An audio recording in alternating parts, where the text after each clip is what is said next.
My mind was a frantic, overcrowded control tower, and every English word was another plane demanding clearance. I'd hear a simple question like, "What did you think of the presentation?" and my brain would erupt into chaos. Presentation, that's presentation, right? The slides, the talk. Think is pensa. What did I think? Well, it was insightful. Insightful, how do I say that? Is perspicace the right word?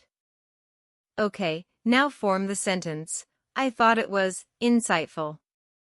By the time my meticulously translated response was ready for takeoff, the conversation had already left the atmosphere. The person was talking about something else entirely, and I was left standing on the runway, feeling utterly defeated. If this exhausting mental gymnastics sounds familiar, if you feel a tangible delay between hearing English and speaking it, then you are in the right place. This isn't just a language lesson. This is a liberation from the bottleneck in your own mind. I am here to tell you, with absolute certainty, that there is a way to silence that noisy control tower forever. You can build a direct highway for your thoughts, one that bypasses your native language completely. This ability to think directly in English is not a mystical gift reserved for a select few. It is a tangible, trainable skill. And I don't care if you're at an intermediate level or just starting out, the principles I will share with you today are universally applicable. They are the same strategies that helped me break free from translation in Spanish and Portuguese, and they will work for you. Over the course of this guide, I will provide you with a comprehensive, step-by-step blueprint consisting of 9 powerful, practical, and profound tips. This is not about memorizing more vocabulary. This is about fundamentally rewiring how you process the language you already know. We are going to move English from a subject you study in a textbook to a living, breathing part of your consciousness. But first, let's fully understand the enemy. Why is translating in your head such a devastating habit for your fluency? The problem is one of time and cognitive load. Real-world conversations, business meetings, and social interactions operate at native speed. This is a pace that does not accommodate a 3-step internal translation process. There is simply no time to decode the English you hear into your native language, formulate a complex thought in that language, and then encode that thought back into grammatically correct English. It is an immense amount of work for your brain to do, and no matter how intelligent you are, and I know you are highly intelligent, this process introduces a fatal delay. It creates a lag that separates you from the flow of the conversation, making you feel perpetually behind, perpetually processing, and never truly connecting. This habit stems from a well-intentioned but ultimately flawed approach to initial language learning. We were taught through translation. We learned that apple equals manzana or poem. This creates a direct link that is incredibly difficult to break later on. It establishes your native language as the necessary intermediary for all comprehension and expression. My goal is to help you sever that link and build a new, direct connection between the English word and the concept it represents. Our journey out of this translation trap begins with a philosophy of simplicity. We must start small. Imagine trying to eat a 7-course meal in a single, giant bite. It is impossible and overwhelming. The goal of complete, fluent English thinking is that grand feast. We will reach it by taking small, manageable, and thoroughly digested bites. My first strategic tip for you is to seamlessly integrate English into your small, daily routines. The objective here is not to add more study time to your already busy day, but to convert your existing activities into micro-immersion sessions. This is about making English the background music of your life, a constant, low-pressure presence that slowly acclimates your brain to its rhythms and patterns. For example, I make it a point to take my dog for a walk every single day. During these walks, I often talk to him. Usually, I speak in English, but sometimes, just to keep him guessing, I'll switch to Spanish and say, "Vamos, rápido." The point is that this is a natural, recurring part of my day that I have co-opted for language practice. You can do the very same thing. Perhaps you have a pet who would be a wonderfully patient listener for your nascent English thoughts. If you do not have a pet, there are countless other opportunities. I am certain you have a smartphone. This device is a powerhouse for language immersion. Change its system language to English right now. Every time you unlock your screen, check the weather, search for an app, or read a notification, you will be engaging with authentic, practical English vocabulary. This is not studying, this is using. You are training your brain to navigate a familiar digital world through the lens of English, forging direct associations between actions and words. Think of the other small, repeated rituals that define your day. Could you mentally describe your process of making morning coffee in English? I am boiling the water. I am scooping the coffee grounds. I am pouring the hot water over the filter. This is not about complexity, it is about consistency. You are building a foundation, brick by brick, convincing your subconscious that English is a natural medium for navigating daily life. My second piece of guidance is to create an immersive auditory environment for yourself. You can achieve this without carving out a single additional minute from your schedule for focused study. The goal is to bathe your ears in the sounds of English, allowing the rhythm, intonation, and melody of the language to seep into your subconscious. Open your laptop or your smartphone and download a selection of podcasts in English on topics you genuinely enjoy. Tune into an English language internet radio station.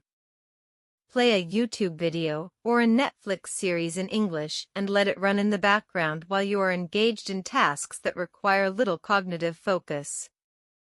I passionately advocate for this technique. When I am doing housework, organizing my desk, or cooking dinner, I almost always have audio playing in a language I am learning. I find that music is an exceptionally powerful tool for this. There is a profound connection between melody and memory. I love learning the lyrics to songs in Spanish and Portuguese, and I do the same for the languages I wish to improve. Recently, I had the salsa song Loraris on a continuous loop. By simply having it play in the background, the chorus and certain phrases began to etch themselves into my memory without any conscious effort at memorization. I encourage you to find English music that resonates with you. The emotional connection to a beautiful melody or a powerful rhythm makes the associated language far more sticky and memorable. The principle, however, remains the same. Surround yourself with the authentic flow of spoken English. Your brain is a remarkable pattern recognition machine, and even when you are not actively listening, it is working in the background to decode the sounds, identify recurring words, and internalize the natural cadence of the language. This passive absorption is a critical step in preparing your mind to think in English, as it familiarizes you with the raw material of the language without the pressure of immediate comprehension. Now, let's transition from passive absorption to active mental preparation. This brings me to my third technique, which is a powerful form of cognitive training, the practice of prediction and mental rehearsal. Before you enter any situation where you will need to communicate in English, I want you to actively guess and visualize the entire interaction. Whether it is a business call, a coffee meetup, or even just watching a film, Take 5 minutes to close your eyes and run through the scenario. Who will you be speaking with? What are the common greetings and pleasantries that are typically exchanged? What questions are they likely to ask you? What key points do you want to convey? Formulate these dialogues in your mind, in English. This act of mental rehearsal is not about creating a rigid script, it is about priming your brain. It is like a pilot running through a pre-flight checklist. By predicting the linguistic landscape, you are preloading the relevant vocabulary, phrases, and grammatical structures into your working memory. This does a few remarkable things. First, it drastically reduces anxiety because the situation feels more familiar and less unpredictable. Second, it builds confidence because you are not starting from zero. You have already begun the conversation in the safe space of your mind. You will be amazed at how often your predictions are correct, perhaps 7 or 8 times out of 10. But the true power lies not in being right, but in the act of preparation itself. You are warming up the very neural pathways required for spontaneous English thought. Of course, you must remain flexible and not become married to your predicted script. People will inevitably surprise you. However, by having already explored various conversational possibilities in English, your mind is warmed up, alert, and ready to process incoming information in English and respond in kind, significantly reducing that crippling processing delay. This proactive approach leads us directly to the heart of the matter, my fourth and most crucial tip for breaking the translation habit. You must make a conscious and deliberate decision to stop learning English exclusively through translation. This is a fundamental paradigm shift that is essential for anyone who has moved beyond the absolute beginner stage. The old model of learning connects an English word to a word in your native language. We must replace this with a new model, connecting the English word directly to the concept, the image, the sensation, or the function it represents. You must learn through direct association and experience. This means understanding the word cold by remembering the feeling of holding ice, not by linking it to Frio. It means learning run by visualizing the action of moving your legs quickly, not by connecting it to correr. Words are merely symbols. The true meaning is the essence behind them. Your goal is to attach the English symbol directly to that essence. To facilitate this radical shift, you need to take a very concrete and symbolic action. You must stop using a bilingual dictionary. The most productive use for your physical bilingual dictionary is as a coaster for your coffee mug. If you continue to rely on it, you are perpetually practicing and reinforcing the very habit we are trying to destroy. Every time you look up an English word to see its native language equivalent, you are strengthening the neural connection that says, to understand this, I must pass through my first language. You are building a detour when what we want is a direct highway. This habit actively prevents you from creating those pure, direct links between English and your thoughts. The tool you must now embrace with commitment is the monolingual English dictionary. This is your new gateway to a deeper, more intuitive understanding of the language. A monolingual dictionary uses only one language. It defines English words in simple, clear English. When you look up a word like resilient, you will not find a simple equivalent in your native tongue. Instead, you will read a definition such as able to withstand or recover quickly from difficult conditions. This single act forces your brain to remain entirely within the English ecosystem. You are not taking a quick trip to your native language for a translation. You are exploring the meaning within English itself. This process does something extraordinary. It exponentially expands your vocabulary in a cohesive, organic web. In reading the definition for resilient, you might encounter the words withstand, recover, or difficult. You are now learning not one word, but a family of related words and concepts, all defined in their own context. This is how you build a self-sustaining knowledge system. It might feel slower at first, and that is perfectly normal. This feeling of slowness is actually a sign of deep, authentic learning. You are building a strong foundation of direct understanding, not a fragile scaffold of quick translations that can easily collapse under the pressure of a real conversation. This is the cornerstone of building a mind that operates independently in English.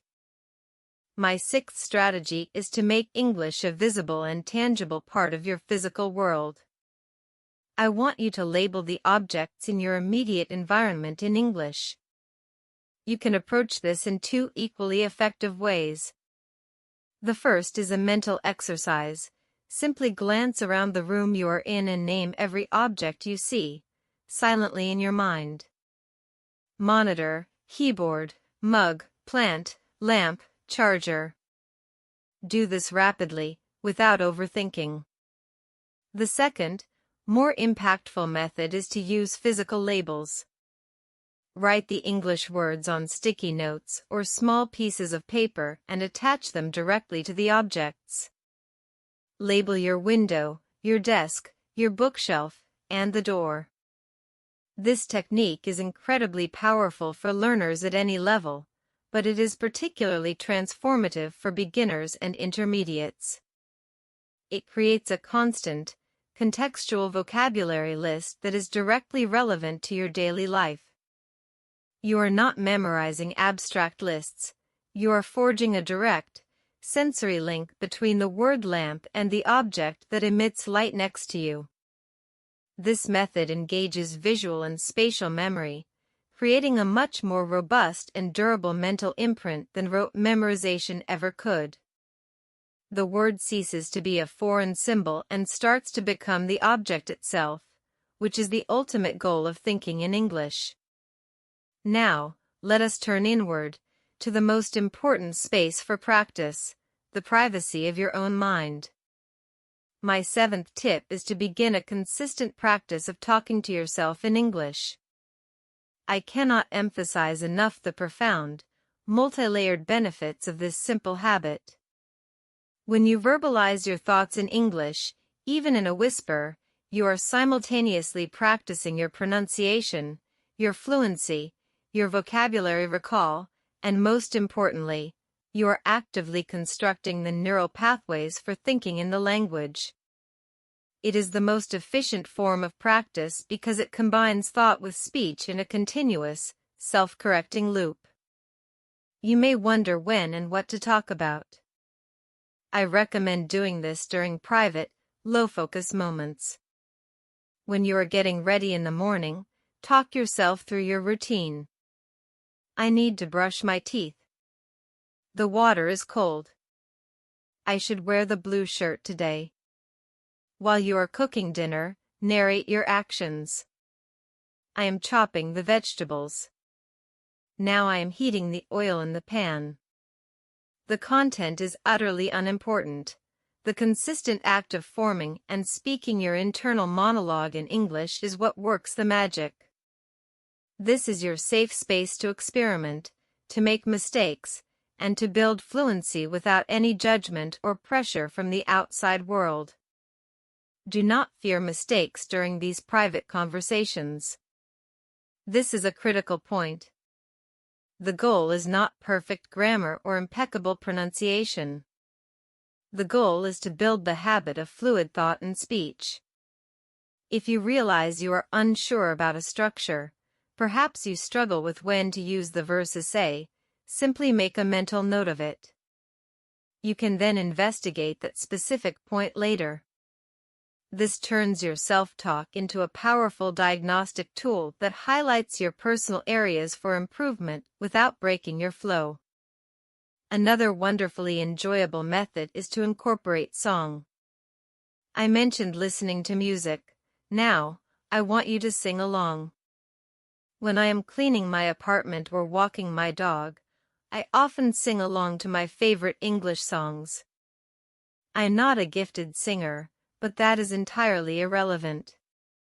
The act of forming the words to a melody, matching the rhythm, and expressing the emotion deeply and joyfully embeds the language into my memory. This leads me to my 8th technique, which is to program your mind for success with a powerful English mantra. A mantra is a short, positive phrase that you repeat to yourself to cultivate a specific mindset. I want you to choose a simple, affirmative statement in English and make it your personal motto. This phrase acts as an autopilot switch, instantly directing your brain into English thinking mode at the start of your day or before a challenging situation. My own phrase might be, "My English is clear and confident." I would say this out loud with conviction and genuine feeling. The emotion is crucial here. Say it with belief, with energy, with a smile. Even if you feel a little silly, this emotional charge signals to your subconscious that this is important. It lifts your spirits, provides a boost of motivation, and directly fuels your acquisition by connecting positive feelings to the English language. It is a small act that sets a powerful tone. Finally, we arrive at the 9th and most compassionate piece of advice, which is about sustainability. You must abandon the idea of total, immediate immersion. The path to thinking fluently in English is built through consistency, not through brute force. Your goal should not be to force yourself to think in English every single moment from today forward. That is a recipe for mental burnout and frustration. Instead, I want you to commit to doing just a little bit each day. Start with a goal that is so small, so undeniably achievable, that you cannot possibly fail. I want you to start with just 30 seconds. I am absolutely certain that you can dedicate 30 seconds to thinking purely in English. To make this concrete, use technology as your accountability partner. Set a daily alarm on your phone for a specific time, and label it Think in English. When it goes off, set a separate timer for 30 seconds. For that half minute, let your internal monologue run exclusively in English. It does not matter how simple or repetitive your thoughts are. You could think, I am breathing. The sky is blue. I am learning. I am strong, over and over. If that is all you can manage, that is a perfect and powerful start. The complexity is not what matters at the beginning. What matters is the consistent, daily act of starting. You are building the muscle memory for this new way of being. If you perform this small ritual every day, you will soon find that those 30 seconds effortlessly stretch into a minute, then 5, and then you will realize you have been thinking in English for an entire commute without even noticing the transition. This is how fluency is built, not in giant leaps, but in small, consistent steps that accumulate into a profound transformation. The transformation I am describing is not an abstract theory. It is a practical reality built upon the daily application of these strategies. Let me take you deeper into the first principle, integrating English into your small, daily routines. The genius of this approach lies in its subtlety. You are not adding another burdensome task to your to-do list. You are transforming existing habits into potent learning opportunities. Think of your morning routine. From the moment you wake up, you can engage with English. The alarm on your phone? It should be labeled in English. The weather app you check? Set it to display forecasts in English. As you brush your teeth, look in the mirror and describe what you see. I have brown hair. I am wearing a blue shirt. I need to comb my hair. This is not about crafting poetic sentences. It is about activating the language in a context that is intimately familiar to you. This practice of context-based learning is far more effective than isolated memorization because it ties new knowledge to old, stable memories. The neural pathways for your daily routines are already well-worn and strong. By layering English onto these pathways, you are piggybacking on existing brain traffic, making the new language stick with much less effort. Another powerful routine is your commute. Whether you drive, take public transport, or walk, this is prime time for immersion. If you drive, listen to English podcasts or audiobooks. If you are on a train or bus, you can do the same, or you can practice the mental labeling exercise. Look out the window and name everything you see in English. Car, tree, building, traffic light, sidewalk, pedestrian. The speed of this exercise forces your brain to bypass translation and access the words directly. The goal is to make English the default language for certain parts of your day, creating pockets of immersive practice without requiring any additional time. Now, let us expand on the concept of immersive listening. This is not merely about having English noise in the background, it is about strategic exposure. The content you choose matters immensely. For this to be effective, you must select material that is either highly engaging or highly repetitive. Engaging content, like a thrilling podcast or a captivating TV series, holds your attention naturally, making the learning process enjoyable. Your brain is more likely to absorb language when it is emotionally invested in the outcome. Conversely, repetitive content is equally valuable. Listen to the same English news broadcast every day. You will start to hear the same phrases and structural patterns repeated, which solidifies them in your memory. Watch the same episode of a sitcom multiple times. The first time, you might rely on subtitles. The second time, try English subtitles.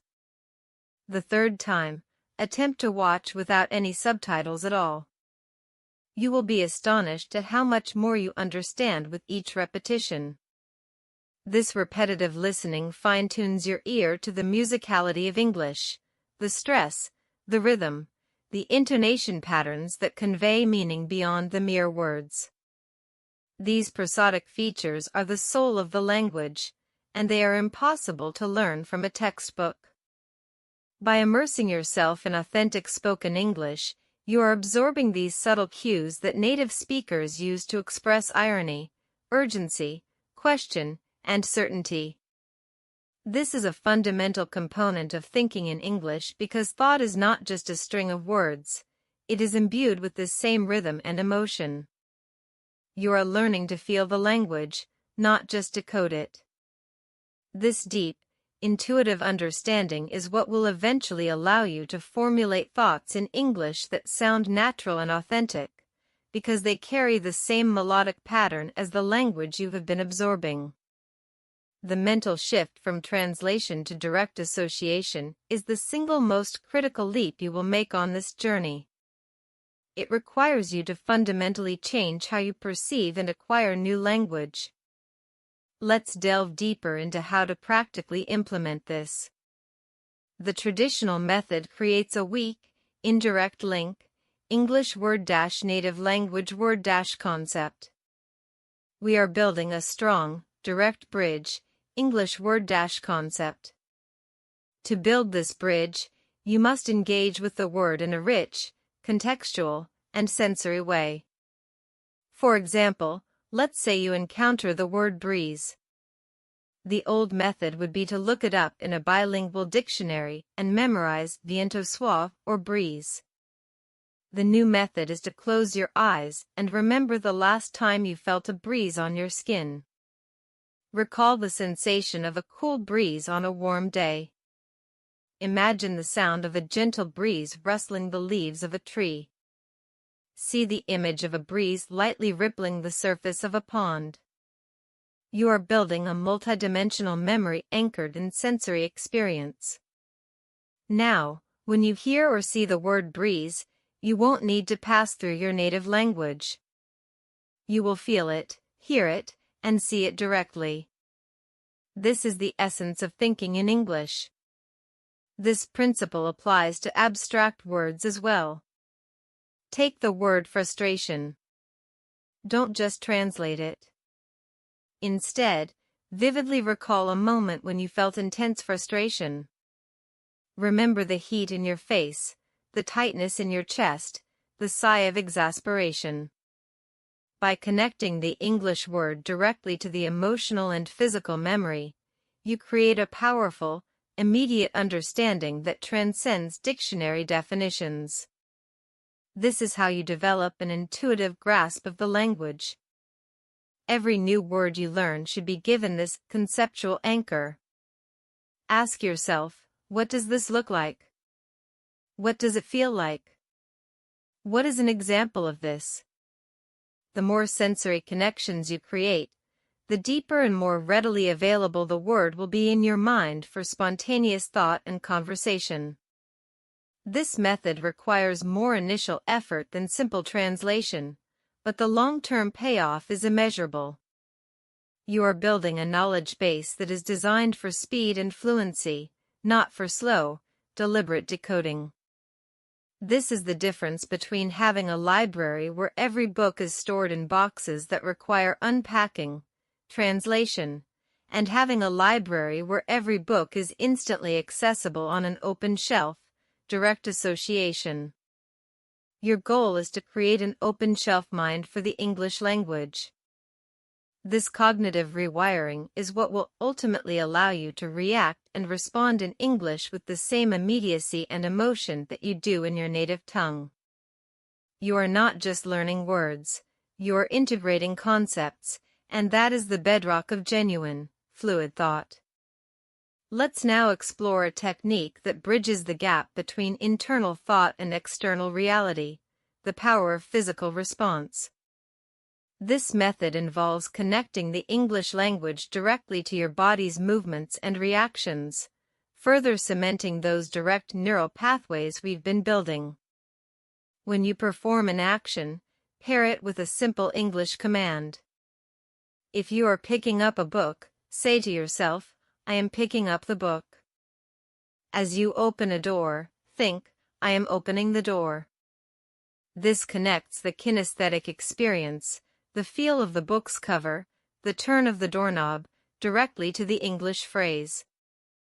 This goes beyond mere labeling. It's about embodying the language. For instance, if you feel cold, don't just think the word cold.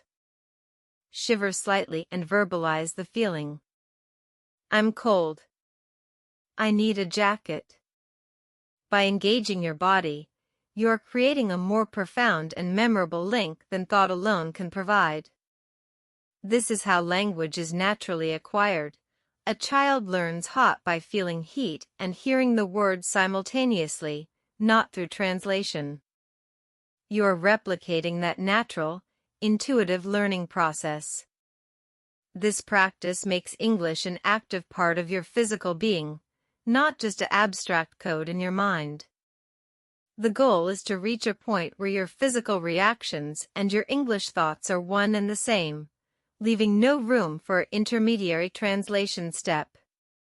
Furthermore, we must address the environment in which you practice.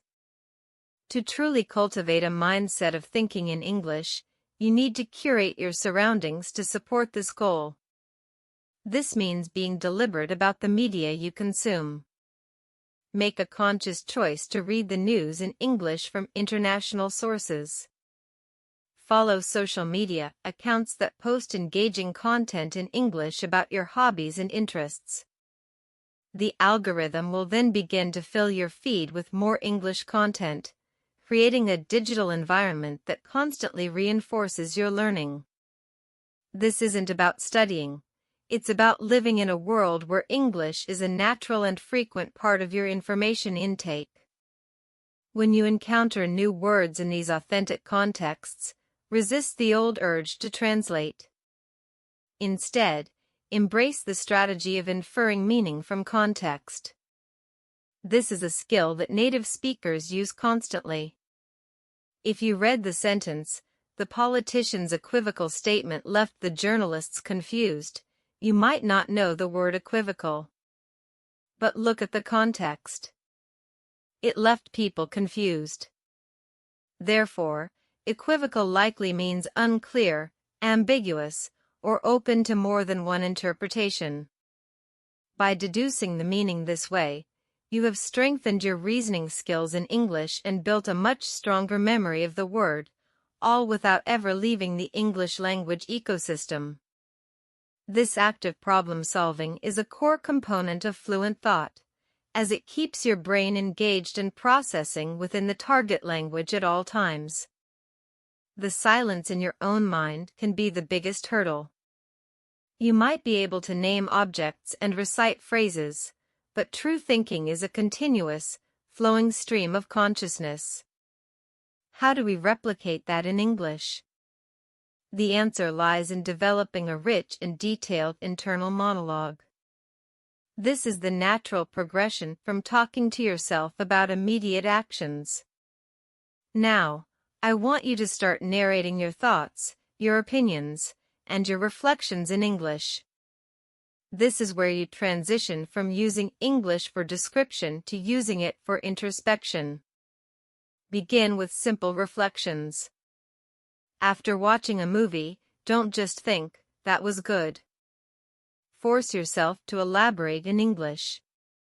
"I really enjoyed the main character's development. The actor was very convincing. The plot twist at the end was surprising, but I think the foreshadowing was clever." If you read a news article, summarize it to yourself in English. The article discussed the new economic policy. The central argument was that it would benefit middle-class families, but some experts worry about long-term inflation. This practice does two things. It stretches your active vocabulary, forcing you to search for the right words to express complex ideas, and it makes English the medium for your analytical thought. Push this even further by arguing with yourself in English. Choose a topic you feel strongly about and formulate points for both sides. On one hand, remote work offers incredible flexibility and improves work-life balance. On the other hand, some people thrive on the social interaction and collaborative energy of a physical office. This kind of internal debate requires you to access a more sophisticated range of vocabulary and grammatical structures. You are learning to reason, persuade, and analyze in English, which is the pinnacle of fluency. This internal monologue is your private rehearsal for real-world discussions, ensuring that when you are in a conversation, you are not formulating your thoughts for the first time. You are simply expressing a version of a dialogue you have already had with yourself. The beauty of this practice is that it turns idle moments into productive practice sessions. Stuck in a queue? Instead of scrolling mindlessly, craft a description of the person in front of you in English. He's wearing a dark blue jacket and seems to be in a hurry. He keeps checking his watch. Waiting for a meeting to start? Plan your upcoming week in English. On Tuesday, I have that important call. I need to prepare the sales data beforehand.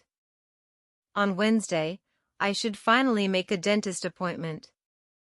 You are essentially performing cognitive behavioral therapy on your own language habits, systematically replacing the native language narrative with an English one. This constant, internal engagement is the final piece of the puzzle.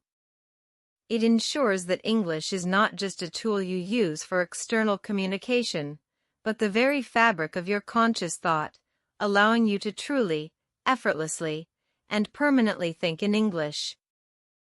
The final, and perhaps most transformative, habit I want to share with you is what I call the 5-minute flow. This is a dedicated, daily practice where you consciously direct your stream of consciousness entirely in English for a full 5 minutes. This is the ultimate training ground where all the other techniques converge. You will not be labeling objects or narrating actions. You will be thinking your deepest, most meandering thoughts, but you will be doing so in English. This is where you cross the threshold from practice to proficiency. Here is how it works.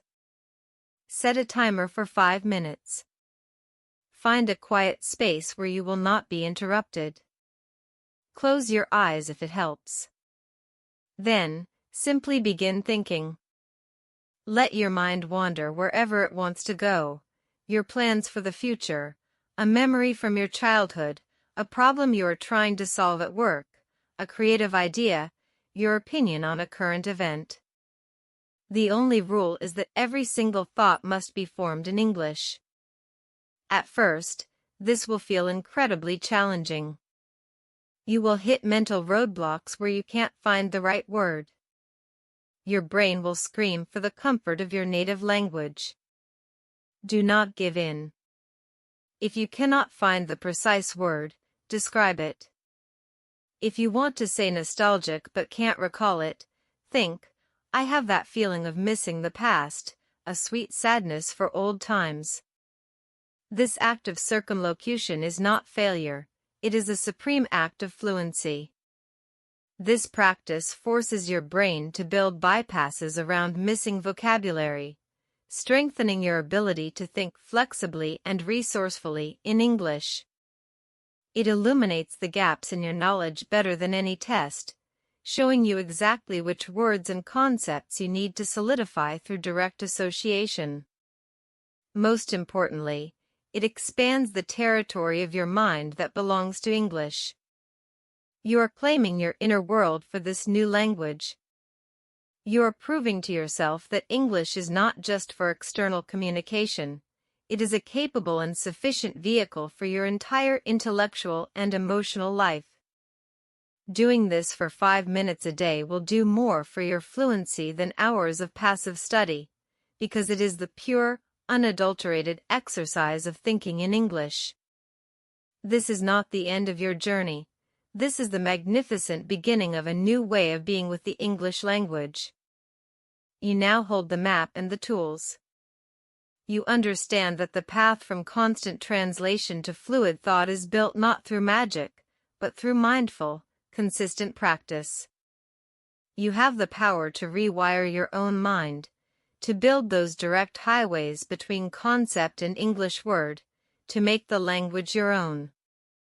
It begins with the small, daily commitments, the labeled objects, the background immersion, the 30 seconds of pure thought. It grows with the courageous practices, talking to yourself, rehearsing conversations, and engaging in that deep, 5-minute flow of uninterrupted English consciousness. Remember, the goal was never perfection. The goal was always progress. Every time you choose to describe a feeling in English instead of defaulting to your native tongue, you win. Every time you successfully deduce a word's meaning from context, you win. Every time you complete your 5-minute flow session, you win. These small victories accumulate into an unshakable confidence. You will have days where the English flows like a river, and you will have days where it feels like a stubborn dam. This is normal. This is human. The only thing that matters is that you return to the practice the next day. Consistency is the engine of fluency. You are now part of a global community of learners who are taking control of their fluency. I am so incredibly proud of you for committing to this transformative process. The ability to think in English is your birthright as a dedicated learner. It will open up your world, deepen your connections, and grant you a confidence you've always dreamed of. So go forth and think. Let your internal world be a vibrant, dynamic space where English is the native tongue. I am cheering for you every step of the way. Thank you for allowing me to guide you. Now, it is your time to shine.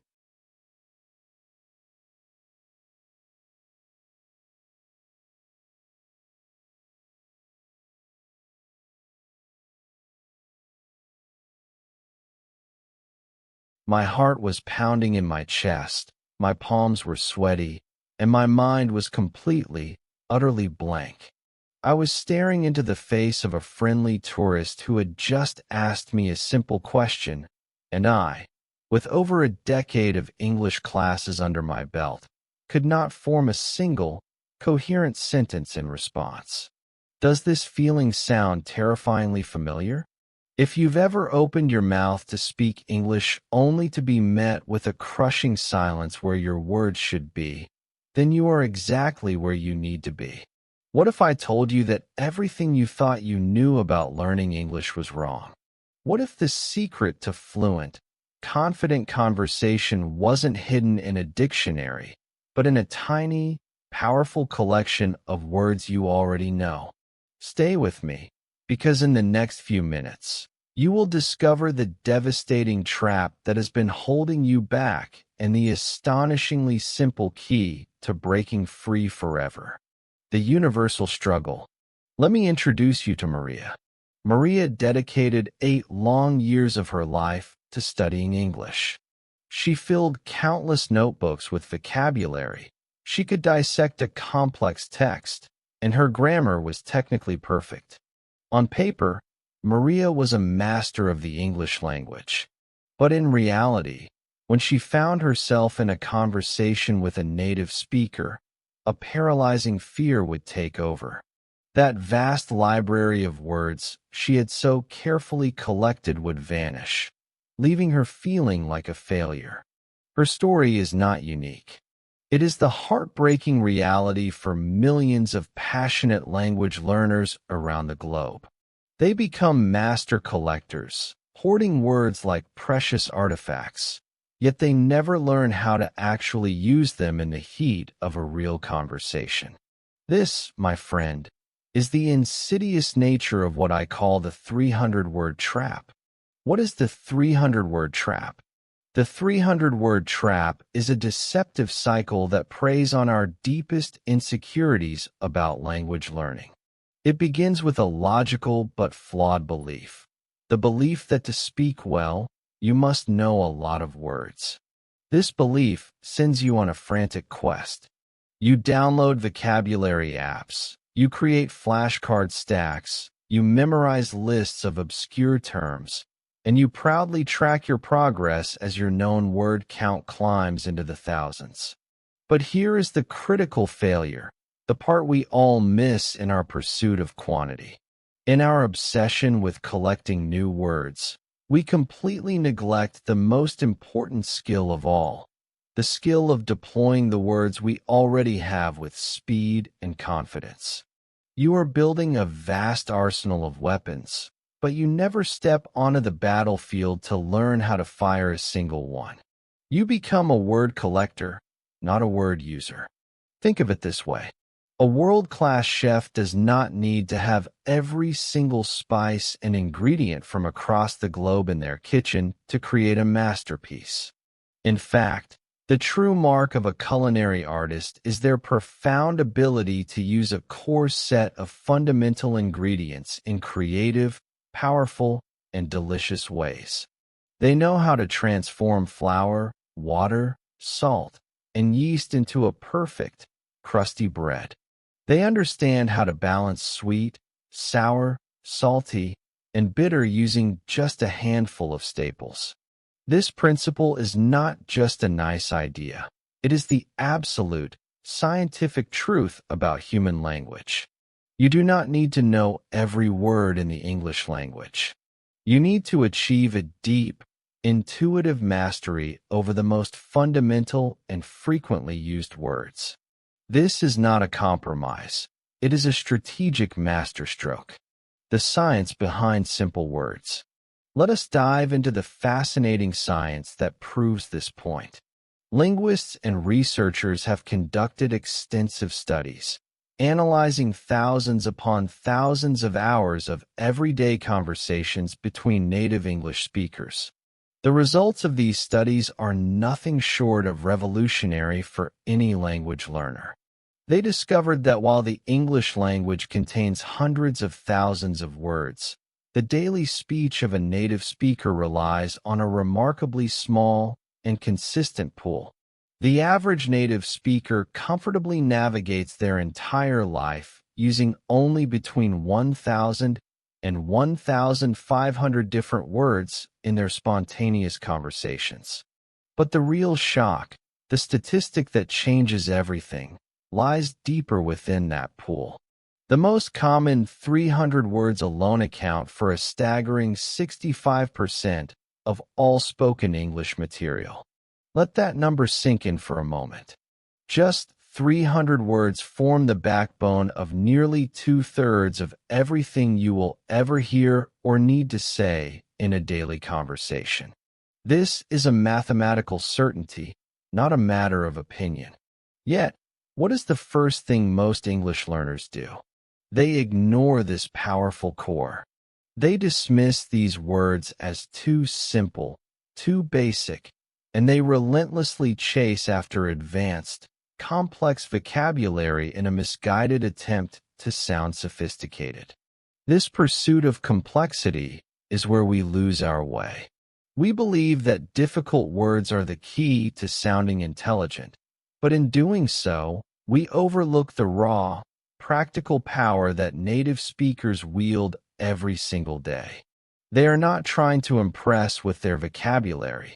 They are trying to express with clarity and efficiency.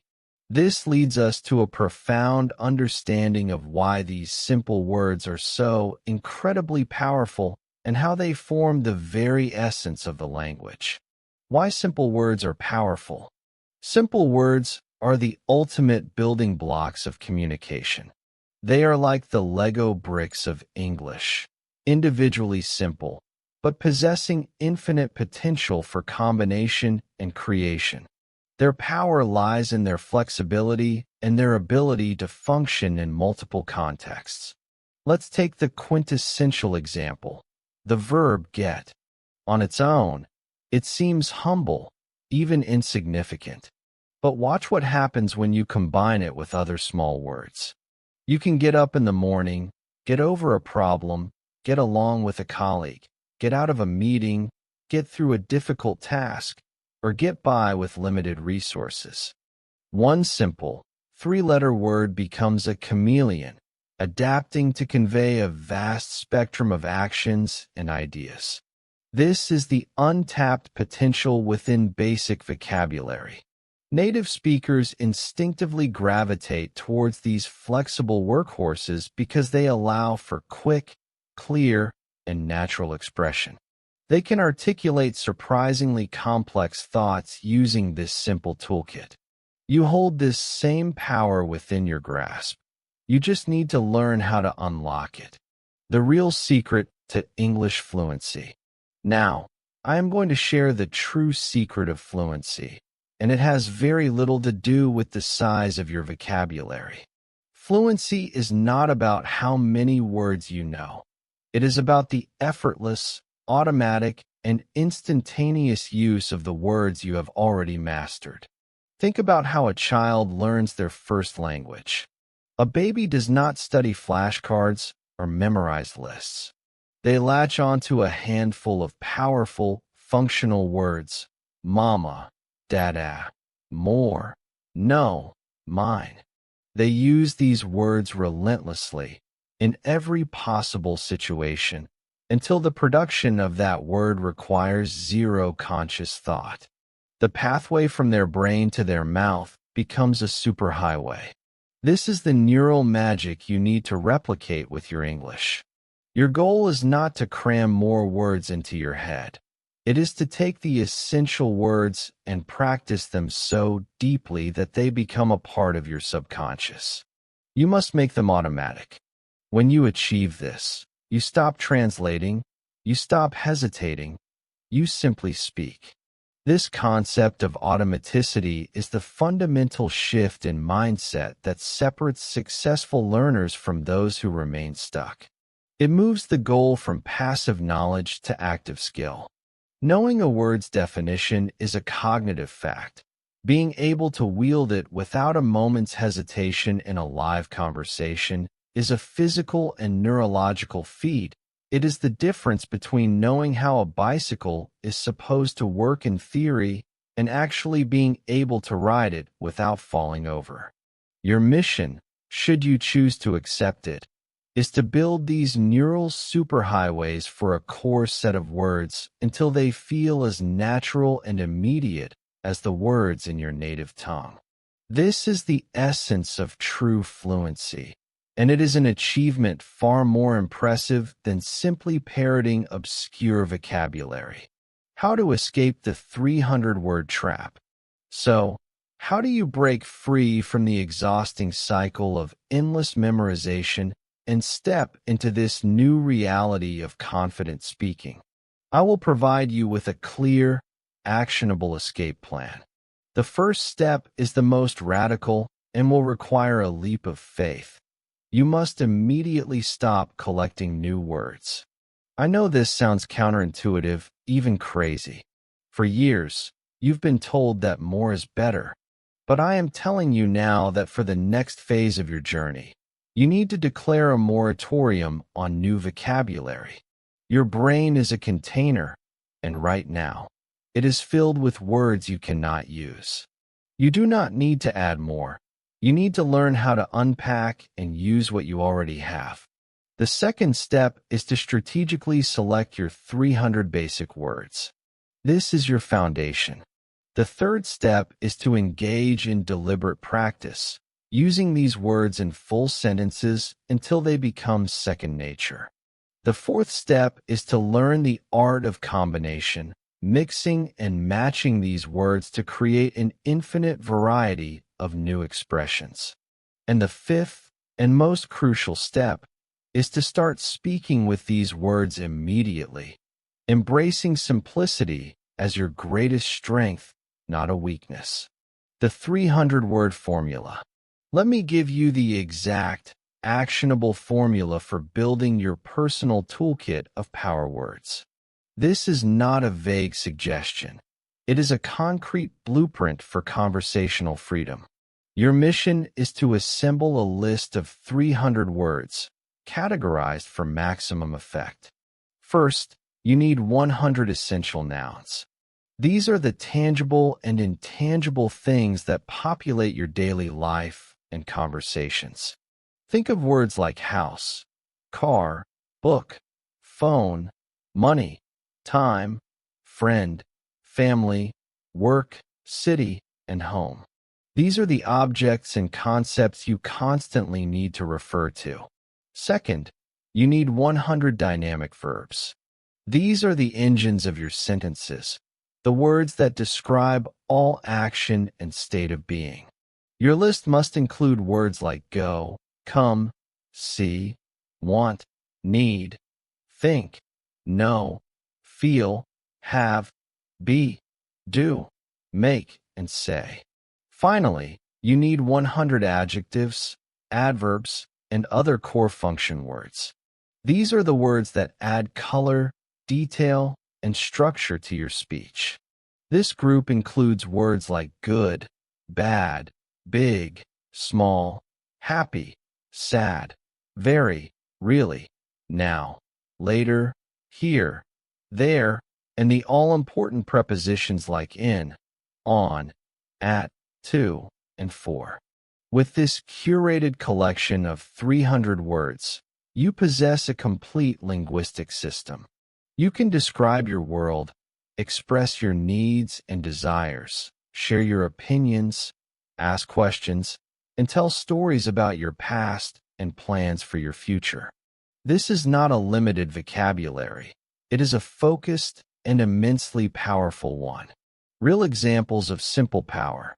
To truly appreciate the might of this approach, let's look at a direct comparison. Imagine you need to express confusion about a new policy at work. A learner trapped in the complex word mindset might struggle to say, "I am experiencing tremendous difficulty comprehending the nuances of this new procedural directive." This sentence is clunky, unnatural, and difficult to produce under pressure. Now, let's apply the 300-word formula. The same idea, expressed with clarity and power, becomes, "I don't understand this new rule. Can you explain it to me?" This version is immediate, understandable, and perfectly effective. It achieves the communicative goal without any unnecessary friction. Which sentence do you think a native speaker would actually use in a casual meeting? The simple one, every single time. They prioritize clarity and speed over perceived sophistication. This is the power you can harness when you stop trying to sound impressive and start focusing on being understood. The pursuit of complexity often backfires in communication. When you use a word that is overly formal or obscure, you risk alienating your listener or, worse, being misunderstood. The true goal of language is to build a bridge between your thoughts and the mind of another person. Simple, clear words are the strongest and most reliable materials for building that bridge. They are universal. Everyone understands, "I don't understand." Not everyone will immediately grasp, "I am experiencing tremendous difficulty comprehending." By choosing simplicity, you are not dumbing down your message, you are sharpening it. You are ensuring that your ideas land with impact and precision, rather than getting lost in a fog of unnecessary complexity.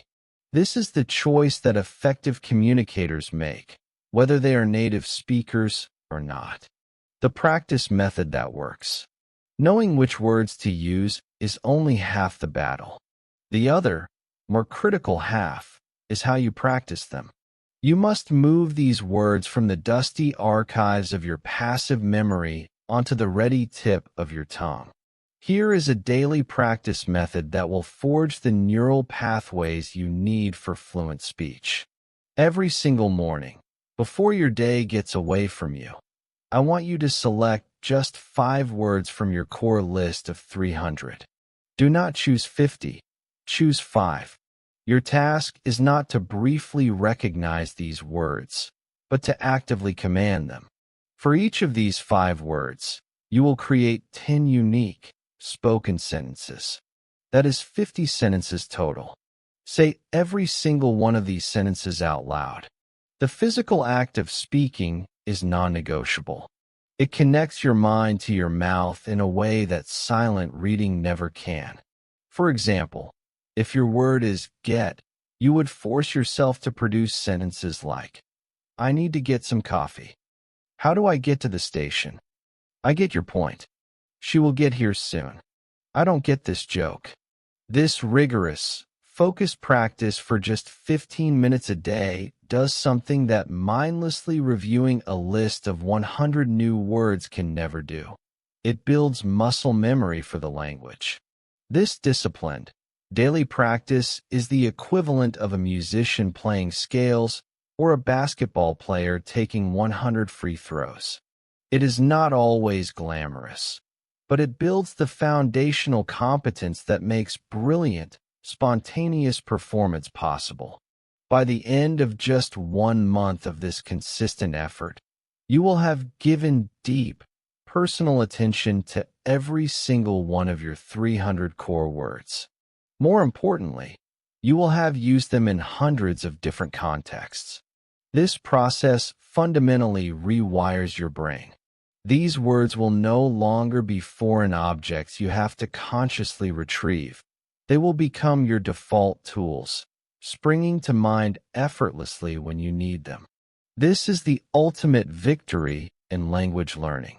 It is the moment quality of practice definitively and permanently triumphs over the sheer quantity of known vocabulary.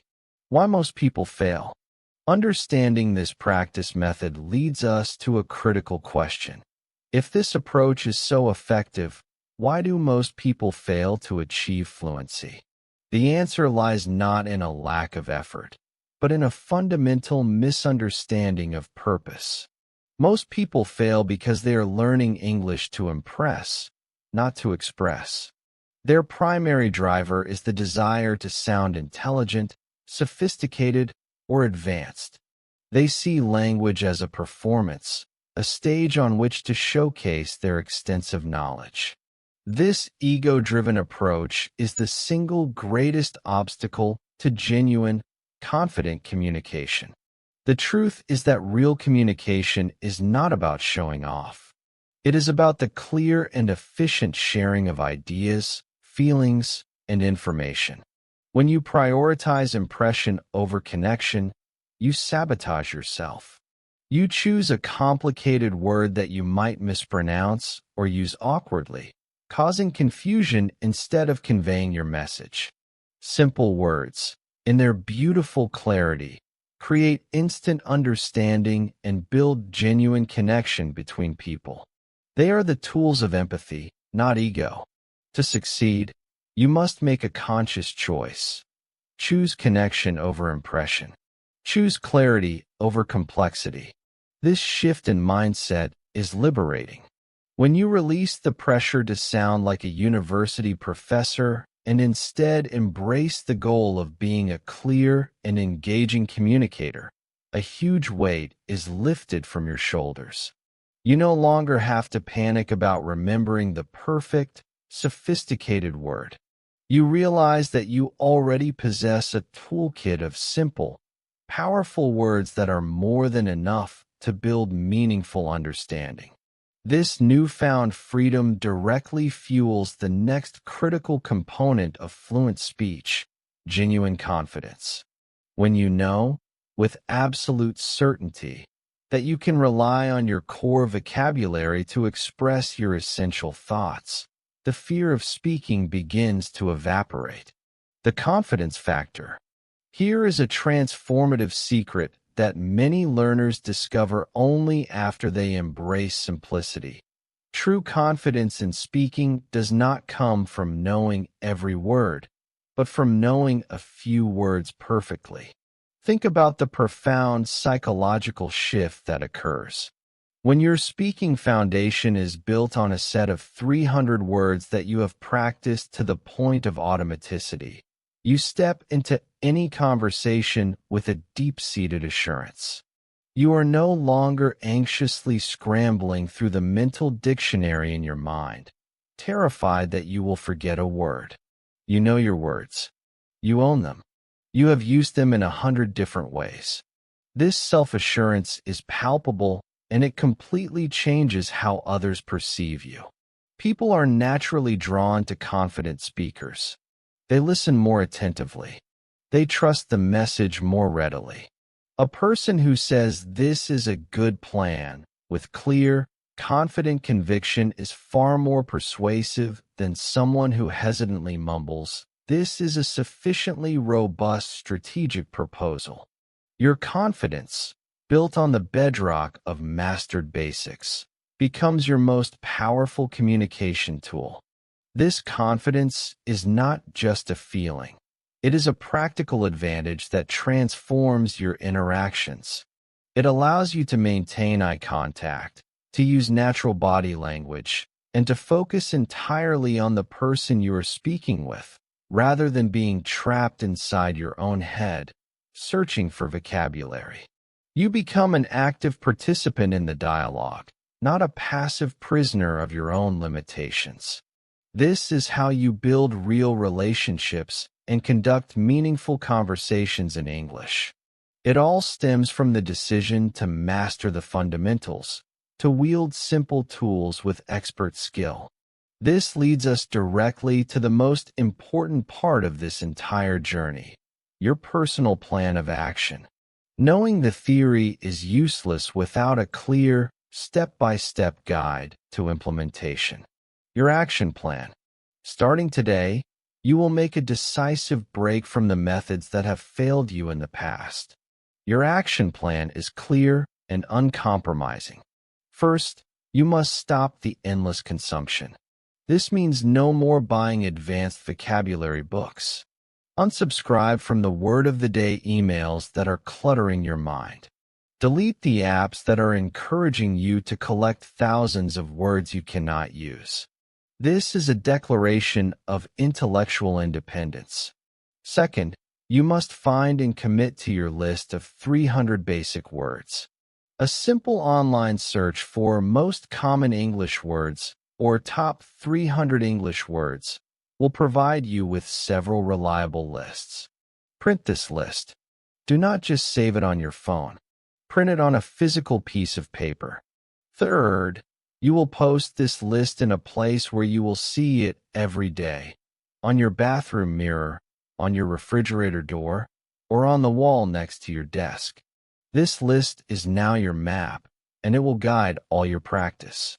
Your daily mission is to live and breathe these words. You will practice them in sentences, you will speak them aloud, and you will consciously use them in your thoughts. You will not just know these words. You will integrate them into the very fabric of your mind. This integration process is active, not passive. It requires you to be the driver of your learning every single day. When you have a thought, try to frame it using the words from your list. When you talk to yourself, do it in English with your core vocabulary. This constant, low-pressure internal usage is a powerful form of practice that prepares you for real-world conversations. It makes the English language a part of your daily mental landscape, rather than a foreign subject you only study at a specific time. This consistent immersion in your foundational words is what will ultimately make them feel natural and automatic when you need them most. The 30-day challenge. To solidify this new path, I am issuing you a direct challenge. I want you to embark on a 30-day linguistic experiment. For the next month, you will make a solemn promise to yourself. You will not actively learn a single new English word. Your entire focus for these 30 days will be on the deep and creative use of your 300 core words. This means all your practice, all your speaking, and all your writing will be confined to this powerful set.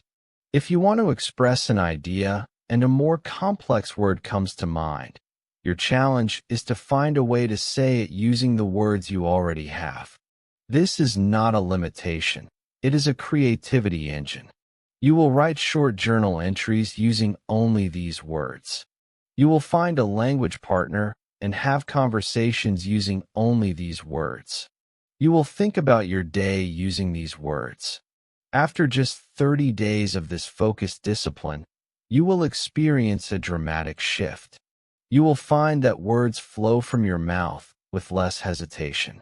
You will feel a new sense of confidence in your ability to handle basic conversations. You will discover that you can communicate much more than you ever thought possible with so little. This challenge is designed to prove to you, through direct experience, that you have had the power inside you all along. This 30-day period is a detox for your language brain. It flushes out the anxiety of not knowing enough and replaces it with the solid confidence of knowing what you do know, deeply and completely.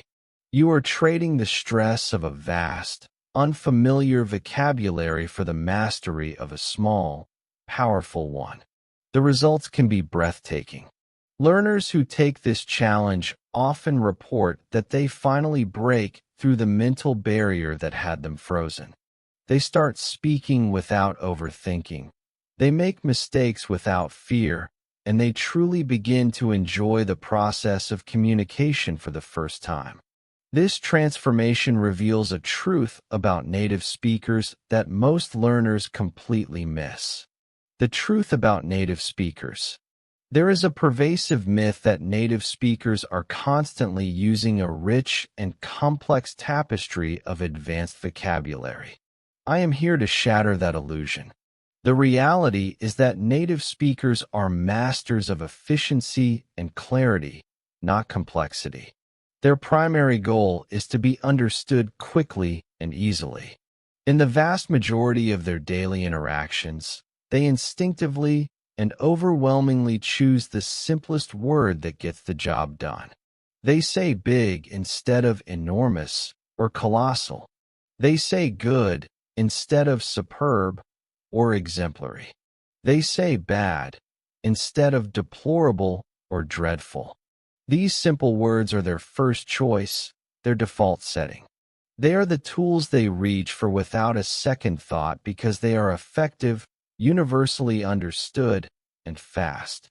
They reserve more complex vocabulary for very specific contexts, like academic papers, legal documents, or literary works. For everyday life, simplicity reigns supreme. When you make simple words your first choice, you are not learning a simplified version of English. You are learning the authentic, living English that people actually use to connect, work, and live their lives. This alignment with authentic, spoken English is the final piece of the puzzle. By mirroring the linguistic habits of native speakers, you are not just learning the language. You are learning the culture of the language. You are learning how to think in the direct, pragmatic way that characterizes everyday English communication. This is what makes your speech sound more natural and less like a translation from a textbook. It closes the gap between being a student of English and being a user of English. Embracing this truth is the ultimate act of breaking free from the trap that has held you back for so long. Breaking free from the 300-word trap. The 300-word trap is a very real and pervasive force in the world of language learning. It has ensnared millions of dedicated, intelligent people, convincing them that their lack of progress is due to not knowing enough, when in fact the opposite is true. Their progress is halted because they know too many words on a superficial level and not enough words on a deep, functional level. But now you possess the key to your own liberation. You understand the psychological trap. You have seen the scientific evidence that proves the power of a small, core vocabulary. You know that fluency is about automaticity, not encyclopedia knowledge. You have a clear, step-by-step action plan and a 30-day challenge to launch you into a new reality. The critical question now is not one of knowledge, but one of action and will. The power to change your English journey is now entirely in your hands. The final, unshakable truth about learning English is this: you do not need to know everything. You never did. The pursuit of total knowledge is a trap that leads to paralysis. You just need to know enough. And as we have proven together, 300 words is enough. It is more than enough. It is powerful. It is transformative. This core vocabulary, when mastered to the point of instinct, can genuinely change the course of your life. It can open doors to new friendships, new career opportunities, and new ways of seeing the world. Stop falling into the endless word trap. Stop collecting and start using.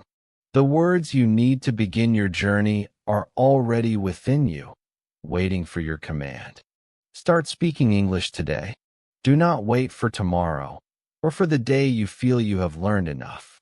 That day will never come if you follow the old path. On this new path, you are already ready. Your voice is important. Your ideas are valuable. Your stories are worth telling. You can share all of it with just 300 words. The world is waiting, with genuine interest, to hear what you have to say. So say it. Say it simply. Say it clearly. Say it with the confidence that comes from true mastery. Thank you for allowing me to share this journey with you. Your fluency is not a distant dream. It is your imminent reality. Go and claim it.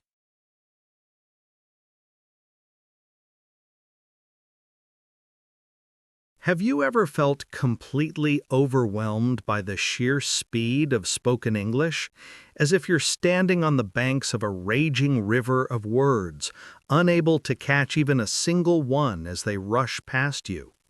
What if I could share a profound secret with you, a simple principle used by the world's most skilled interpreters that has the power to transform that raging river into a gentle, manageable stream? This is not an illusion or a complex trick. It is a fundamental shift in approach. And by the time we finish our discussion today, I will have placed this powerful key directly into your hands. This single insight will permanently unlock your capacity for understanding spoken English. Before we can implement the solution, we must first diagnose the true source of the problem. With absolute clarity, the central issue, surprisingly, is very rarely the raw speed of the words themselves. The real obstacle, the true bottleneck, lies in the very technique we employ to listen. Let's begin by exploring the first and most common reason learners struggle to comprehend. The first reason is our deeply ingrained habit of listening to individual, isolated words. Picture yourself standing in a torrential downpour, frantically trying to catch every single raindrop in your hands. The task is not just difficult, it is utterly impossible. You would quickly become overwhelmed, frustrated, and end up with nothing. This is a perfect metaphor for how many approach English listening. We strain to hear and process every single word as a separate unit. We hear the, then girl, then is, then walking. And by the time we reach walking, our short-term memory has already let go of the girl is. This fragmented, piece-by-piece method is fundamentally flawed and destined to create failure. So, what is the correct, more efficient way? We must train ourselves to listen for meaningful groups of words. Think of these as coherent bundles of information or chunks of meaning. For example, consider the sentence, "The girl with the red hat is walking to the park." A skilled listener does not process 8 separate words. Instead, they naturally hear 2 primary ideas. The first chunk is, "The girl with the red hat." The second chunk is walking to the park. When you consciously listen for these prepackaged chunks, you are giving your brain a far less demanding task. It can now focus on processing complete ideas rather than decoding a disjointed sequence, allowing it to work much more efficiently. This cognitive efficiency is what creates the sensation of fast English beginning to sound slower and more distinct. But how does one practically cultivate this skill of listening for chunks? The training must begin not with your ears, but with your eyes. If you are unable to visually identify and process these groups of words in a written text, you will find it nearly impossible to recognize them in the rapid flow of spoken language. This is where a deliberate reading practice becomes your most powerful training ground. I want you to open any English news article, a blog post, or a simple book. Your task is to read not word by word, but chunk by chunk. Read a meaningful group of words, then pause for a brief moment to fully comprehend the idea it conveys. Then, and only then, move your eyes to the next chunk. For instance, take the sentence, "The new government policy was announced yesterday to widespread criticism." You would read and understand the new government policy, then was announced yesterday, and finally, to widespread criticism. The critical rule here is to consciously resist the urge to translate each individual word into your native language. Your goal is to grasp the complete idea directly in the sequence it is presented in English. This might feel unfamiliar and forced at first, but I assure you, this simple reading discipline is actively rewiring your brain's linguistic processing center. You are building the neural pathways necessary for efficient listening. You are teaching your mind to anticipate and accept bundles of meaning, which is the core mechanism that will make spoken English feel slower and more comprehensible. Now, let us transition to the second significant reason learners find English challenging to understand. This reason is slightly more abstract, but equally powerful. It concerns the inherent music of the language. Every language on Earth possesses its own unique musicality, a distinct rhythm and cadence that defines its sound. Some languages could be described as having a more level or monotonal quality, where each syllable or word receives approximately equal emphasis and time, like a steady, even drumbeat. English, however, operates on a different principle. It is a stress-timed language, meaning it has a strong, pulsating beat. In every phrase or sentence, certain words are pronounced with greater volume, longer duration, and higher pitch. These are the content words that carry the core meaning. Meanwhile, other, often smaller words are spoken very quietly, quickly, and are reduced in sound. These are the grammatical function words. Let me make this concept crystal clear with a practical example. Take a common word like computer. In many languages, it might be pronounced with three distinct, equally emphasized syllables: com, pu, ter. However, in natural English, we say computer. The primary stress and length fall powerfully on the second syllable, pew. The first syllable, com, is quick and light, and the final ter is often so softened and rapid that it barely registers. Now, envision this principle operating across an entire sentence. Countless small grammatical words become faint, compressed, or even seem to vanish entirely to an untrained ear. Your brain, conditioned to hear every word distinctly, perceives these gaps and silences as a problem. It triggers a panic, a feeling that you have missed critical information. This moment of confusion causes you to disengage from the ongoing flow of speech, and your comprehension shuts down. So what is the definitive solution to this challenge? The answer lies in acquiring a firm grasp of the fundamental architecture of English. This is what many people reluctantly refer to as grammar. But I want you to erase any negative connotations from that word. Instead, I urge you to reframe it in your mind. Think of grammar not as a set of boring, restrictive rules, but as the essential map of the language.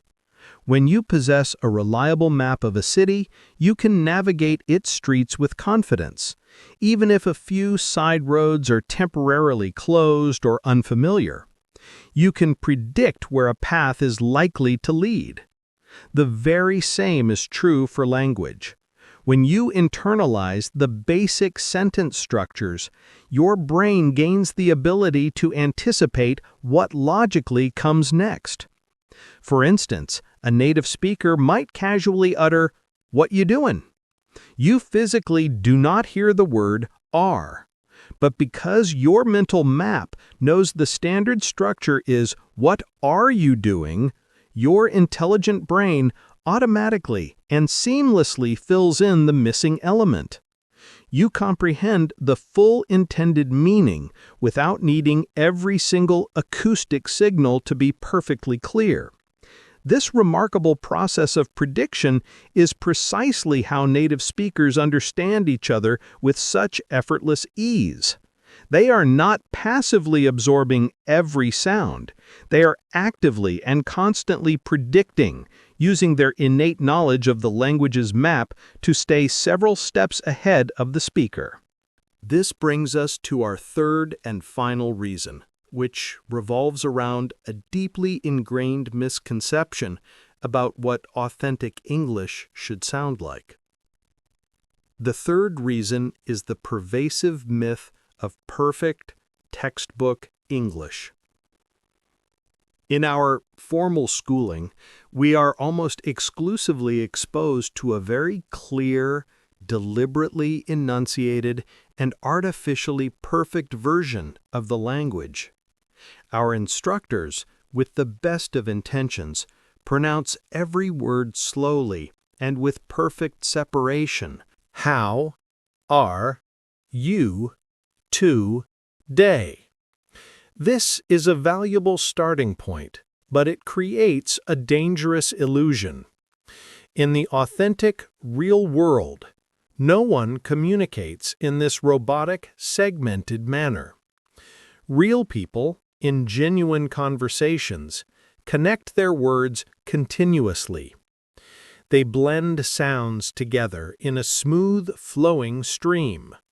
For example, we meticulously learn the phrase going to, but in the context of a natural, rapid conversation, you will almost always hear gonna. The sentence, I am going to the store, transforms into the fluid, I'm gonna go to the store. The individual sounds change. They merge and fuse together. If you are mentally waiting, listening only for those pristine, textbook-perfect pronunciations, you will inevitably become lost and confused. You will start to believe that you are listening to a completely different language, one you have never studied. The solution to this dilemma is straightforward in concept, though it requires patience and consistent exposure to implement. You must deliberately and systematically listen to a wide variety of English speakers and accents. Make it a point to listen to people from North America, the United Kingdom, Australia, and other countries where English is widely spoken. Listen to the speech patterns of young people and older generations. Tune in to news broadcasters, and then switch to the casual dialogues of movie characters or TV series. A helpful way to conceptualize this is to think of it as appreciating music. Many different singers can perform the very same song. Each artist's voice is unique, their tone, their timbre, their style, but the underlying melody and lyrics of the song remain consistent. The more interpretations you hear, the deeper your understanding of the song itself becomes. You stop focusing on the peculiarities of one voice and start hearing the essential music beneath it. In the same way, the more diverse English voices you expose your brain to, the better it will become at recognizing the common, fundamental elements of the language. Your mind will learn to filter out the superficial variations of accent and dialect and lock onto the core meaning. So listen widely and without prejudice. Your brain is a remarkable pattern recognition machine. Allow it to learn the many beautiful voices of English. We have now thoroughly explored the three primary obstacles that hinder comprehension: the habit of listening to individual words instead of meaningful chunks, the failure to perceive the rhythmic music and stress patterns of English, and the unrealistic expectation of hearing perfect textbook English in everyday life. Now, the moment has arrived to unveil the one powerful secret I promised you at the very beginning. The key to making that impossibly fast river of English sound like a slow, clear stream. The secret, which may surprise you, is that the solution does not lie in improving your ears, but in upgrading your brain. The profound revelation is this: effective listening is not a passive activity for your ears alone. It is an intensely active, cognitive exercise for your brain. When you master the art of listening for chunks, when you internalize the natural rhythm and gain the ability to predict the next logical word, and when you become familiar with the authentic sounds of connected speech, your brain ceases to panic. It no longer engages in the futile effort to capture every single linguistic raindrop. Instead, your mind transforms into a calm, observant conductor, overseeing the entire process with a sense of direction and purpose. Because it possesses a reliable map of the language's structure, it knows what to expect and where the flow of meaning is heading. This sophisticated process of constant prediction is what fundamentally alters your perception of speed. The words themselves are not arriving any slower. You are processing the incoming information so much more efficiently that your entire perceptual reality seems to decelerate. Listening, therefore, is not a passive skill where you simply open your ears and hope the meaning sinks in. It is an active, dynamic skill. It is a continuous game of intelligent prediction and contextual understanding. This is why the practice of reading in chunks is so vital. It builds the foundational skill of grouping ideas. Learning the basic sentence map, which we call grammar, is equally crucial. It provides the predictive framework that allows your brain to fill in the blanks. And listening to a rich diversity of real voices is essential. It trains your ear to recognize the core melody of English through all its various instrumental versions. If you dedicate yourself to these 3 practices, I make you this promise. That fast, intimidating, rushing river of English will gradually lose its power to overwhelm you. It will begin to feel more like a calm, clear stream, whose course you can follow and whose contents you can clearly see. You will finally reach the point where you can relax your shoulders, release the tension in your mind, and simply understand. This is the liberation we are working towards. Thank you for investing this time in your journey. As always, remember that progress is a path walked step by step, so keep going and keep growing. My heart was pounding, a frantic drum against my ribs, as the tourist asked me a simple question. I didn't understand a single word. This is the story of how I conquered that fear, and it all started with a desperate click. I used an AI, a tool called ChatGPT, to learn English, and what happened next completely reshaped my world. You will not believe the incredible transformation that unfolded in just 30 days. I was terrified to speak a single word of English. Every time I tried, I would make embarrassing errors and my confidence would shatter. Then I committed to using ChatGPT every single day for 1 month, and my English abilities accelerated at a pace I never thought possible. In this account, I will reveal to you precisely what I did, each and every step, so you too can master straightforward, effective English. If you genuinely desire to communicate in English with greater skill and assurance, stay with me and read this entire narrative. Your journey begins now. Chapter 1. My name is Henry, and I am 28 years old. I reside in a quiet little town named Pinewood. For as long as I could remember, my existence followed a predictable pattern. I woke early each morning, traveled to my job at the local electronics store, returned home in the evening feeling exhausted, and spent my nights scrolling through videos on my mobile phone. I never once imagined that my life had the potential to be any different. For years, I experienced a profound sensation of being trapped. I had always harbored a deep desire to learn the English language, but I was convinced that it was an insurmountable challenge, far too difficult for someone like me. My close friends often reminded me that English was an essential skill for securing a better career, and they were absolutely correct. Numerous customers who visited the shop communicated in English, and I always felt a wave of anxiety whenever they approached me with an inquiry. On many occasions, I would simply offer a weak smile and nod, pretending to comprehend their meaning, while internally I cringed with humiliation. I attempted to read books written in English, but the vocabulary was overwhelmingly complex, and I struggled to grasp the meaning of full sentences.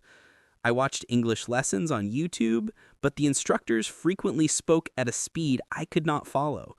With each failed attempt, my self-assurance diminished a little more. One night, I collapsed onto my worn-out sofa, consumed by thoughts about the direction of my life. I had grown weary of feeling intimidated and insignificant. I reached for my phone and typed a search into Google. How to learn English for free. The search engine returned countless results, but one particular headline captured my attention. It stated, "Learn English by chatting with an artificial intelligence." Intrigued, I selected the link and began to read about a tool called ChatGPT. The description claimed I could practice my English at any hour of the day, pose questions, and receive immediate corrections on my mistakes. It sounded fascinating, yet I was skeptical about whether it could truly provide any real benefit. I wondered to myself, what if this is merely another distraction that will ultimately lead to nothing but wasted time? Yet a small, persistent voice inside my heart urged me to give it a chance. I registered for an account and opened the chat interface. My fingers felt cold and clumsy from nervousness as I typed my first message. "Hello, can you help me learn English?" Mere seconds later, a reply appeared. "Hello, Henry. Yes, I can certainly assist you. We can begin with some fundamental sentences." I felt the corners of my mouth lift into a small, hesitant smile. It was the very first time in years that I had felt a genuine spark of hope regarding my ability to learn this language. That night, I began my practice by composing simple sentences about my own routine. I carefully typed, "I work in a shop, and I like music." ChatGPT responded by kindly correcting my grammar and offering a better way to structure the thought. I started to learn the proper usage of fundamental phrases like "I am," "I have," and "I like." These straightforward, clear explanations made me feel a budding sense of capability. The very next day at work, a customer approached me and asked, "Can I return this speaker?" I understood every word of his question. I took a breath and replied, "Yes, please give me the receipt." My voice was barely above a whisper, but an immense feeling of pride washed over me. For the first time in a very long while, I did not feel entirely helpless or lost in such a situation. When I returned to my apartment that evening, I made a firm decision to integrate English practice into my daily life. I placed my phone on the table, opened the ChatGPT application, and typed, "Can you help me practice conversations?"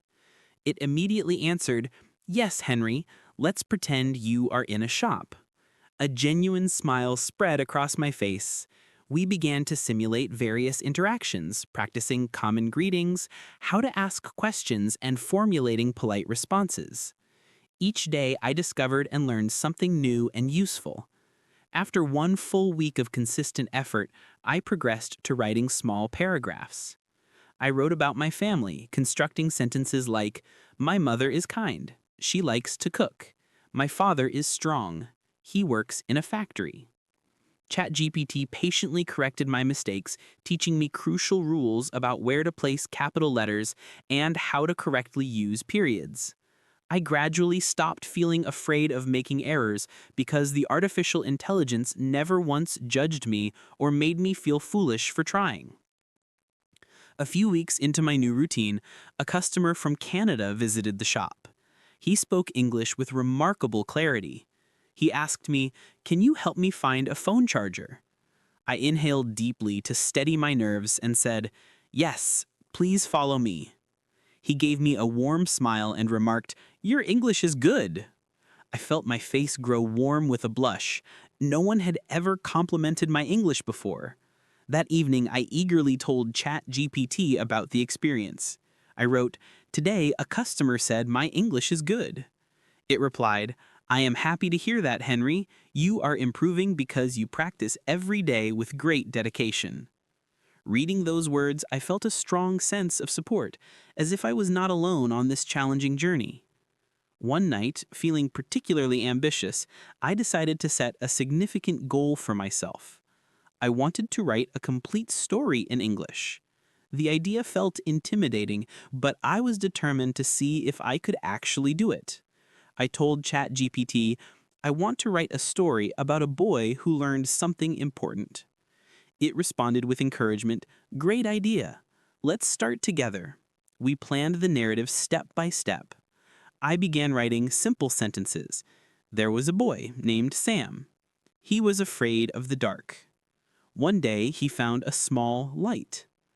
As I wrote, I felt an incredible joy because I was actively using English to express my own creative ideas. ChatGPT assisted me in refining the sentences. When I finally finished, I read the entire story out loud to myself. I felt so proud of my accomplishment that I nearly cried. Slowly and surely, the English language began to weave itself into the very fabric of my daily existence. I initiated a new practice of labeling all the common items throughout my home with their English names. I fastened a note that read mirror on my mirror and another that said door on my front door. Each morning, I would make a point of reading these labels aloud, reinforcing the vocabulary through constant repetition. My collection of known words expanded steadily, and as it did, my deep-seated fear continued to dissolve and retreat. After 2 full weeks of this dedicated routine, my manager took notice of the progress I had made. He said to me, "Henry, you are handling English communications very well. Would you be interested in training the new staff members?" I was utterly astonished. The idea that I could teach anyone anything had never crossed my mind, but I found myself saying yes without hesitation because I recognized this as a vital opportunity for further growth. When I arrived home that day, I immediately shared my news with ChatGPT. I wrote, "My boss wants me to train new staff." It replied, "That is wonderful news. You have worked with tremendous consistency, and now people are recognizing your effort." Every single night, without fail, I continued my practice sessions with the AI. There were evenings when I felt profoundly tired, but I never allowed myself to skip a day. I delved into learning about different verb tenses, fundamental grammar rules, and acquiring new vocabulary words. I also practiced short, practical dialogues centered around work scenarios and travel situations. My confidence was not a sudden explosion, but a quiet, steady accumulation, built one corrected sentence and one understood conversation at a time. Chapter 2. One particular evening, I returned to my apartment and was met with a strange and wonderful feeling stirring within me. It was a moment of clear realization. I was no longer the same timid person who had begun this journey to learn English. The man I was before had been shy, easily frightened, and withdrawn. Now I felt assured and self-possessed. I knew with a certainty that settled deep in my bones that I could communicate with people and understand them. I felt a compelling desire to test my newfound abilities even further. Consequently, I made the decision to launch an online video channel where I would openly document my entire journey of learning English. I thought to myself, if my story could inspire even one other person to begin their own journey, every bit of the effort would be worthwhile. I composed a simple script in clear, basic English. "Hello, my name is Henry. I was once afraid to learn English, but I practiced every single day. Now I can speak much better. You can achieve this too." I recorded the video, my hand slightly trembling, and uploaded it to the platform. In the beginning, the viewership was modest, with only 5 people watching it, but one of them left a comment that changed everything. It read, "Thank you. I am also learning English. Your story gives me hope." A profound warmth spread through my chest. I understood then that by sharing my own struggles and successes, I could genuinely help others who felt as lost as I once had. Empowered by that first comment, I began creating more short lessons focusing on fundamental words and essential sentences. I consciously mimicked the same patient, simple style that ChatGPT had always used with me. Slowly but surely, more people started to discover and follow my channel. I began receiving messages from viewers that said things like, "I learned a new word today because of you," or "I feel more confident now to try speaking." Knowing that I was becoming a small part of their personal journeys filled me with an indescribable happiness. Throughout this time, I never abandoned my nightly practice sessions with ChatGPT. One day, feeling particularly ambitious, I decided it was time to tackle longer, more complex conversations. I typed, "Can we practice an interview in English?" ChatGPT responded, "Of course, Henry. Let's begin." It proceeded to ask me common interview questions such as, "Can you tell me about yourself?" and "What are your greatest strengths?" I practiced my responses again and again, each time refining my answers until they began to flow more smoothly and naturally. A few weeks later, a significant opportunity arose at my company. They announced the opening of a new store in a much larger city, and they needed a manager to lead it.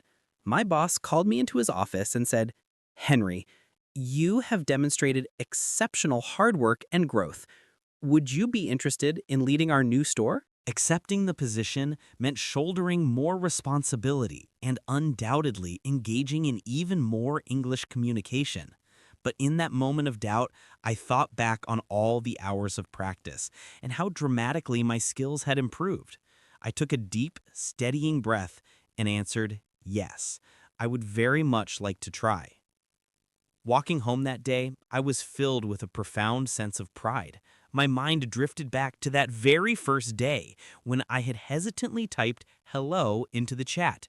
That one small, simple step had irrevocably changed the entire course of my life. On my final day at the old store, I took a moment to look around the familiar space, feeling a bittersweet sadness.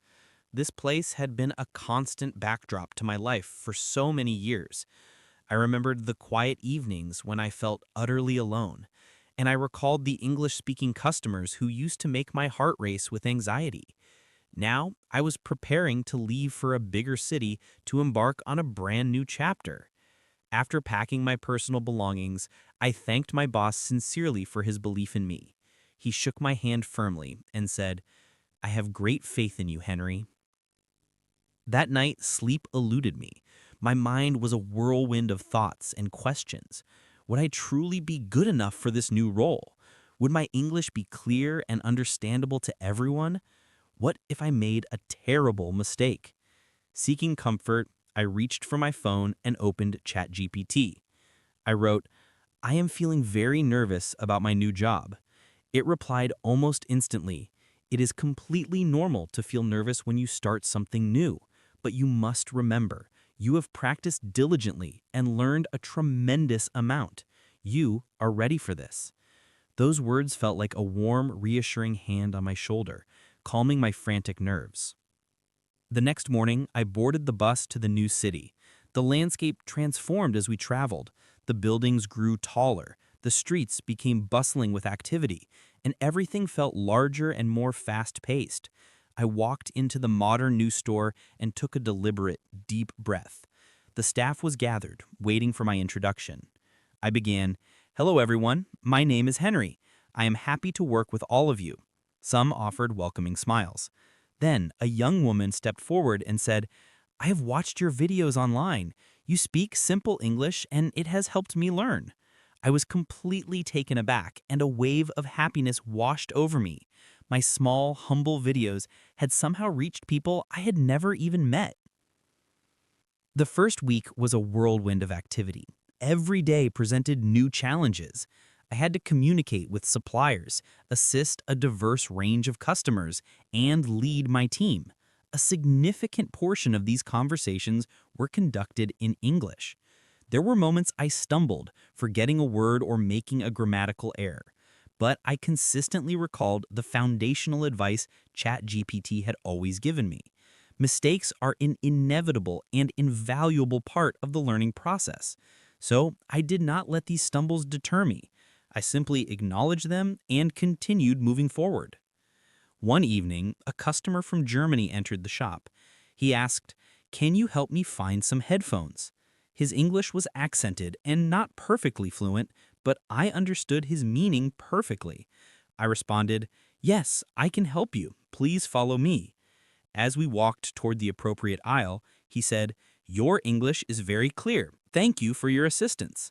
In that simple, genuine moment, I realized that learning straightforward, functional English was not just a personal benefit, it also allowed me to effectively help others who were themselves on a learning journey.